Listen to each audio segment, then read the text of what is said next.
Сегодня не стало Аскера Махмудова, заслуженного артиста СУАССР, народного артиста Северной Осетии. Ему было 72 года. Аскер Махмудов родился в Узбекистане. В Северную Осетию приехал совсем молодым, и республика стала для него родной. Последние годы жил в Сочи. У Аскера Махмудова богатая творческая биография.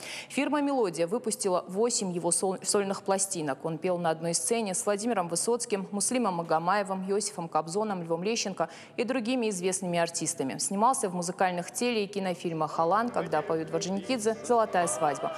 Принимал участие в популярных в советские времена передачах «Шире круг», «Утренняя почта», с песней по жизни. Аскер Махмудов пел на многих языках мира. Особое место в его творчестве занимают песни «Мадина», которую певец исполнил на остинском языке, а также песня «Город мой Орджоникидзе».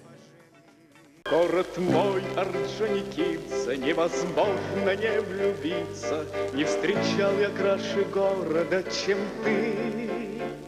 Словно лебедь белый город, под крылом синеют горы. Как красив с тобой полет моей мечты.